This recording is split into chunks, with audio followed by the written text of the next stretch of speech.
लता को होश आया। लता देख रही अपने पति आकाश को, और आकाश जब देखता है अपनी पत्नी लता को, अरे पगली, अरे लता, मैंने तेरे साथ कैसा व्यवहार किया, मुझे माफ कर दे लता। रोने लगी। लता ने कहा कि स्वामी, ये हमारे भारत की संस्कृति नहीं है कि एक पति अपने पत्नी का पांव छूए। आप मेरे सुहाग हो, मेरे सिंदूर हो, मैं आपको प्रणाम करती हूँ। आप ठीक हो गए, सब कुछ जायज है। मैं आपकी पत्नी हूँ, आपका अधिकार है मुझे मारने का, गाली देने का। तो मैं आज के नारियों को एक नसीहत देना चाहता हूँ कि छोटी छोटी बातों को लेकर के औरतें मायके चली जाती हैं, घर परिवार छोड़ देती हैं, दो दो बच्चों को छोड़ करके पराये पुरुष के साथ चली जाती हैं। अरे सीख लो, ऐसी नारियों से सीख लो। इतनी परेशानियों का सामना करने के बाद भी अपने सिंदूर को बचाई है वह नारी। इसलिए ऐसे नारी का सम्मान होना चाहिए। धन्य है देश जहां ऐसी कारीनवा,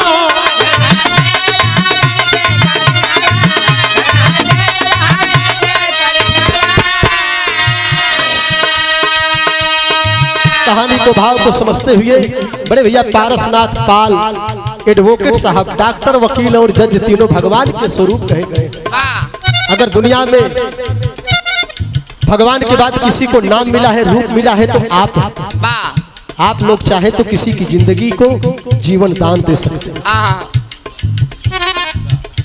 श्री शिव बरन हींग वाले गोडा की धरती से बहुत बहुत प्रणाम है भैया को। बाबूजी, धन्य है देश जहां ऐसी करीनवा, सत सत नमन बाटे दुनिया में भाई। मैं प्रणाम करता हूं ऐसी नारियों को, और नारी के सम्मान में अंतिम लाइन में कहना है,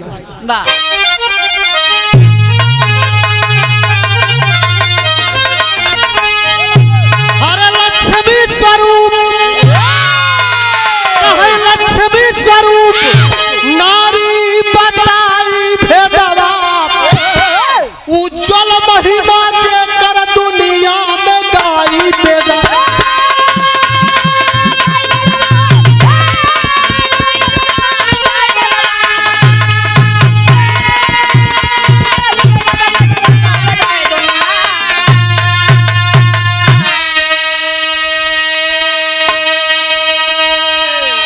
यहाँ पर जो पुरुष भी बैठे, जरा ध्यान देना।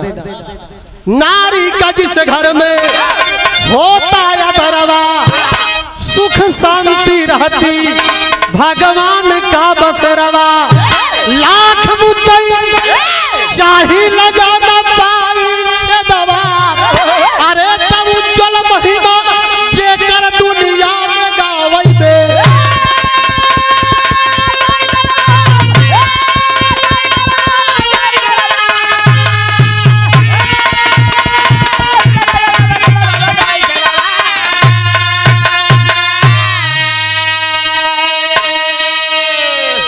नारी का जिस घर में होता है दरवा, सुख शांति रहती भगवान का बसेरवा। मालिक करे किसी को भत्सना ना मिले, बाकी तो नारी महान होती है। इतनी मुसीबत, इतना कष्ट सहने के बाद जरा आज की नारियों से पूछा जाए, क्या कोई तैयार हो? नहीं, पति परमेश्वर होता है, और पति को भी पत्नी को लक्ष्मी का दर्जा देना चाहिए। घर की रसोई है, घर की मालकिन है, मेरी गृहिणी है। पति का श्रृंगार है पत्नी, और पत्नी का श्रृंगार है पति। मेरे साथियों, मैंने कहा था कि दारू दुल्हन और तवायफ, सुरा सुंदरी और सुहागन। ना तो दारू ने साथ दिया, ना तो सुंदरी ने। दारू तवायफ दोनों कईले किनारा, अंत में दुल्हन ने दिया है सहारा। हाथ जोड़ पापी व्यक्त किया भेदवा, उज्जवल महिमा जे कर दुनिया में गाई बे।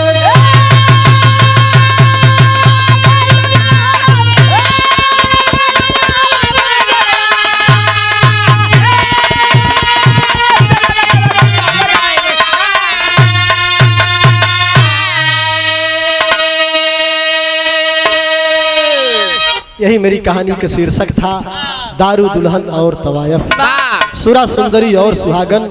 मेरे साथियों, मैं इसलिए नहीं गाया कि सिर्फ आनंद ही मिले, इसलिए गाया कि आप लोग इस चीज को अपने दिमाग में रखें, विचार में रखें कि दोनों का मतलब क्या होता है।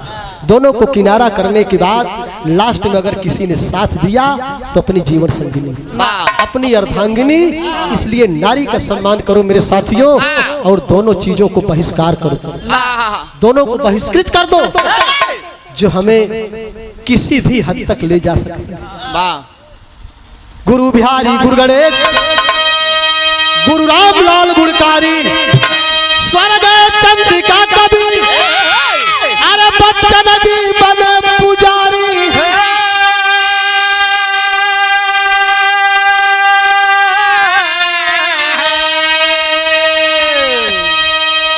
सालिक भैया, अब हमारे गीत समाप्त बा, हमार समय समाप्त। मात्र एक लाइन कई लोगों को फरमाइश बा, एक लाइन कजरी गाय दे थई, और करे बाद विदाई ले बाप सबसे। जितना समय हम दोनों कलाकारों ने दिया था उतना समय हो चुका है। हम जान रहे हैं भैया भी एक छोटी सी गीत गा करके गीत की समाप्ति होगी। एक दुल्हन अपने पति से कह रही है,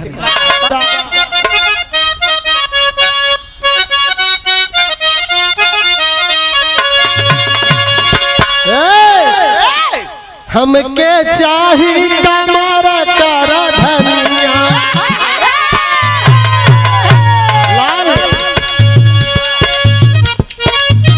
दुल्हन कहा दिया अपने दुल्हा से, हमके चाही कमर कर धनिया, तब पिया कर पैरो बनिया, हमके चाही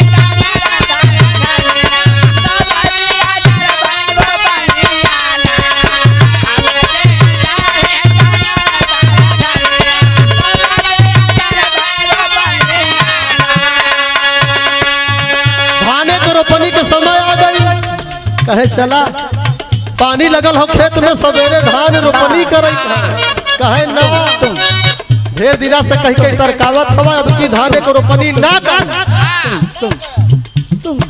कहे का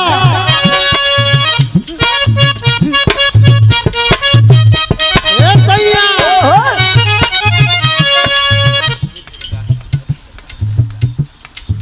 कजरा कानपुर के ले गई,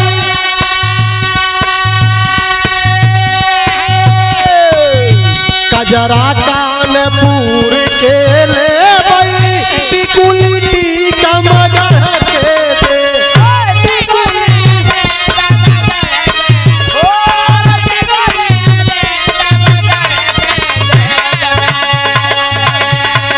सारे राकेश भैया बहुत बहुत धन्यवाद। 51 रुपए का प्यार, हजारों में टोपी वाले लाला, कजरा कानपुर के ले गई, टिकुली टीका मगर के दे, टिकुली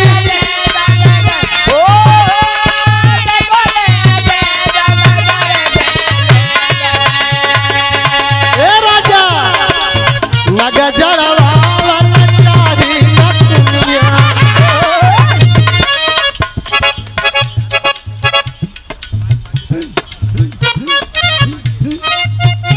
लाल यादव एडवोकेट साहब, समाजवादी कार्यकर्ता है, आप सिपाही हैं, बहुत बहुत धन्यवाद। 101 रुपए का सम्मान। देखा जहाँ दुल्हनी दुल्हा की बात रहा हुए मजा ही मजा। नग जड़वा वाला चाही न दुनिया, नग जड़वा वाला चाही न दुनिया, तब पिया कर बैरो बनिया,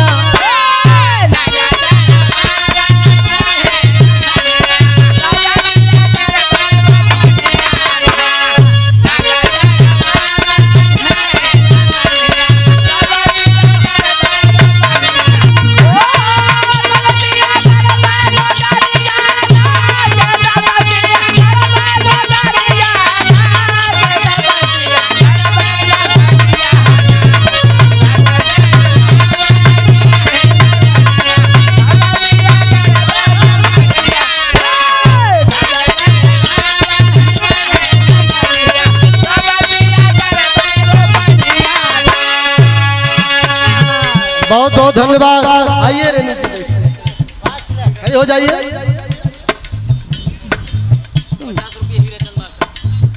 बहुत बहुत धन्यवाद हमारे हीराचंद मास्टर, दोनों कलाकारों का बहुत सम्मान किया। बहुत बहुत धन्यवाद। खुश रहे मलकी, लड़का खुशी रहे। का हो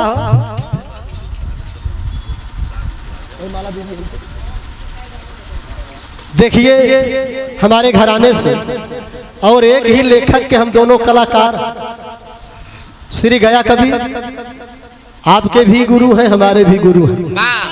बहुत बहुत धन्यवाद है। और आज पहली मुलाकात है, जाना था ना आप लोग, पहली मुलाकात में तनी मनी हर बार हो ही जाला, तो करे में तो कोनो नाराजगी ना हो के हर आवा और हर आवा आओ अब ले माला दीजिए भाई। नहीं तो हमारे गया कभी कहेंगे यार आपसे छोटी थी तो कम से कम आशीर्वाद तो दे दीजिए। और अपना एक स्वभाव भी है, क्षमा बड़न को चाहिए छोटन को उत्पाद। आप नारी है, सम्मान करता हूं मैं माला। और आपका ही नहीं, बिरहा जगत की चाहे जितनी भी लेडीज कलाकार होगी, चाहे कोई जेंट्स कलाकार होगा, अगर मुझसे जूनियर है तो जरूर उसका सम्मान किया हूं। साथियों अगर इसने कोई गलती किया हूं तो आप लोग क्षमा करना। मालवा ले माला है, मालवत हमारे हाथों में।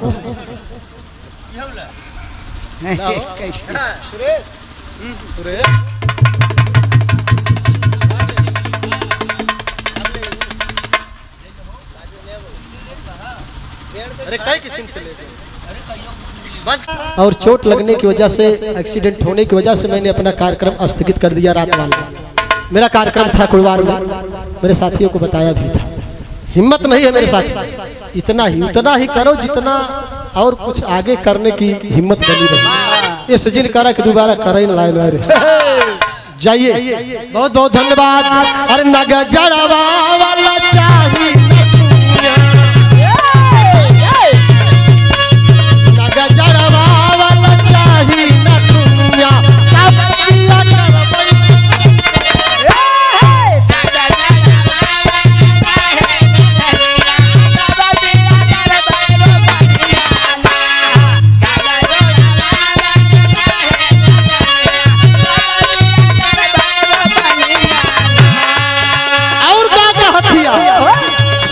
सूरत शहर से लियादा,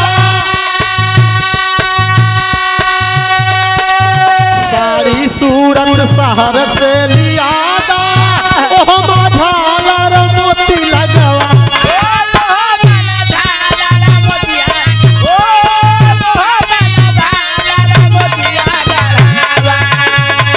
ए राजा राकेश चाही लखनऊआ पैजनिया,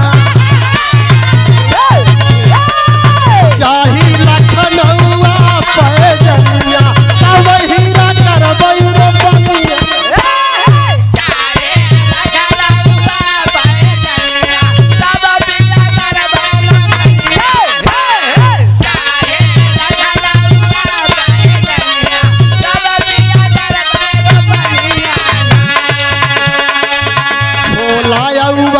अलीगढ़ के आना,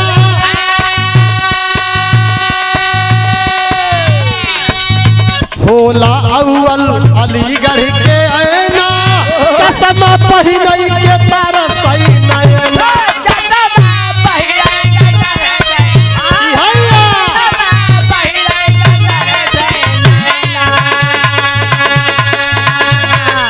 शिवराम ऊधम का सिवनिया,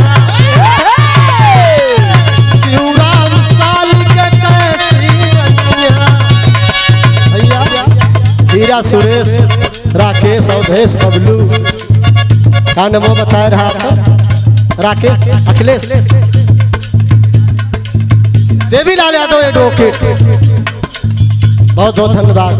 ये राजनीतिक मंच नहीं है भैया, क्षमा करना, मैं क्षमा चाहूंगा।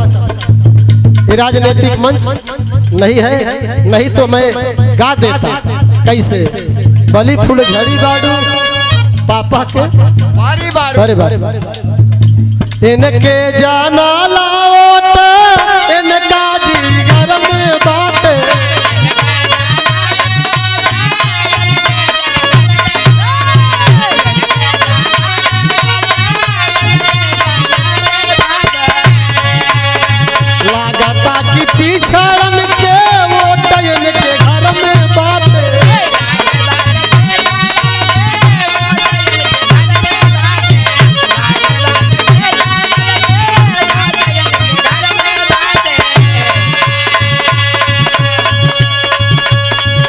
इनके जनाला ओ टन का जिगर में बाटे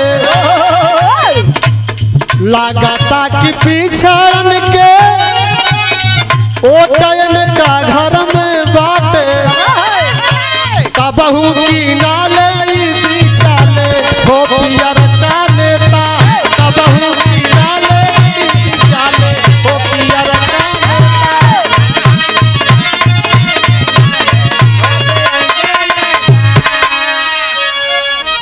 मालिक आप टेंशन मत लिहा हम बताए दिन पहले न कि राजनीतिक मंच न हो आप अन्यथा मत लिहा गानावा उठान होइगा बिरना अरे गानावा उठान होइगा बिरना फिरी कबहू होई हाई दारा साना गानावा उठान होइगा